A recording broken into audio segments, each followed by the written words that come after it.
Okay, let's dive right in. Today, we're going to unpack a really groundbreaking paper that shows how one of the most overlooked numbers in the market, yep, trading volume, can actually help predict where stock prices are headed next. You know the feeling, right? It's the classic investor's dilemma. You see a stock that's been on an absolute tear for months. So what do? Do you jump on board and hope the good times keep rolling, or do you stay away thinking it's got to be about to run out of steam and come crashing down?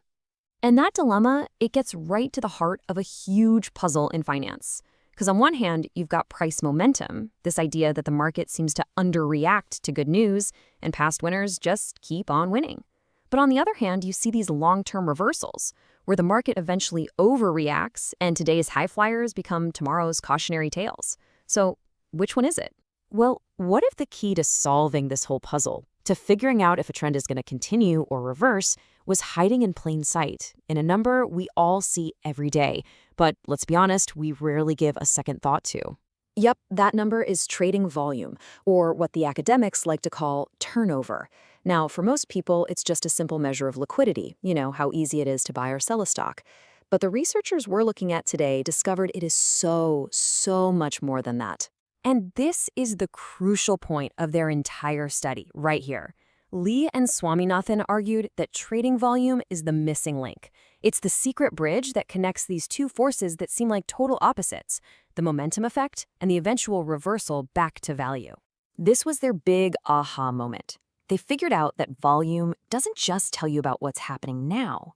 It actually gives you clues about the future. It can help predict how strong a price trend is going to be, and maybe more importantly, how long that trend is likely to last. Okay, so this is where it gets really cool. They created this simple grid by sorting stocks not just by whether they were past winners or losers, but also by whether they had high or low trading volume. They identified 4 totally distinct stock personalities, each with surprisingly predictable future. All right, let's start in that top left quadrant. Here you've got stocks that have been doing really well, but kind of without a lot of fanfare. We're calling these the quiet achievers. Think of them as being in the early innings of their momentum story. Because the crazy high volume and all the hype haven't shown up yet, the paper found their positive trend is much more likely to keep going. Now, let's look at the complete opposite. These are the stocks everyone is talking about, the ones all over the news and getting tons of analyst reports. These are the glamour stocks. That high trading volume is a huge flashing sign of intense attention and usually sky-high expectations.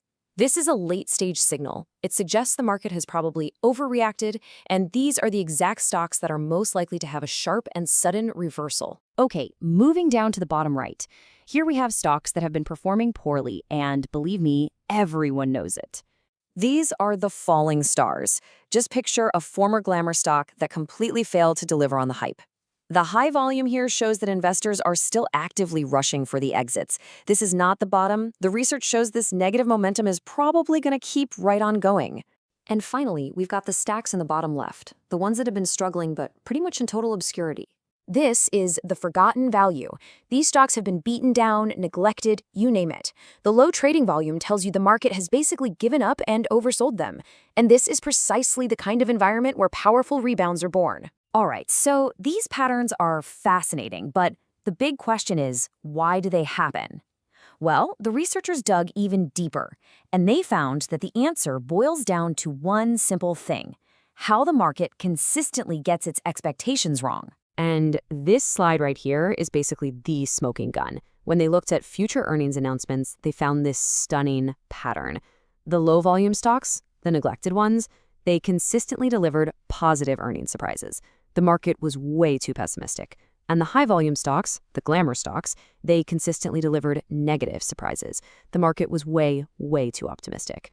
And what's just incredible is that all these little pieces, they're not just random facts. They all fit together perfectly into a predictable pattern, a story that the researchers called the momentum life cycle. And here it is. It's a cycle that makes so much sense. It starts with neglect, our low-volume losers. Then comes discovery, when some good news turns them into those quiet, low-volume winners. As the hype builds, they enter the glamour phase, becoming high-volume winners with huge expectations. But eventually, they often can't keep up and fall into the disappointment phase, crashing back down into being high-volume losers. And, well, the cycle can start all over again. Okay, so let's just bring this all together. After seeing all of this, what are the big ideas? What's the crucial point we should walk away with? First off, trading volume is not just some boring technical number. It's a powerful gauge of investor attention and sentiment. High volume often screams hype, glamour, and overreaction. Low volume whispers neglect and maybe hidden potential where the market's expectations are probably wrong. At the end of the day, volume can help us separate those early stage trends that still have room to run from the late stage trends that are about to reverse. And that leaves us with one final thought. This research was done a couple of decades ago. In our modern market, a market that's completely driven by social media, meme stocks, and an instant flow of information, is it possible that this momentum life cycle, fueled by these huge waves of investor attention, isn't just still true, but maybe it's even more powerful today?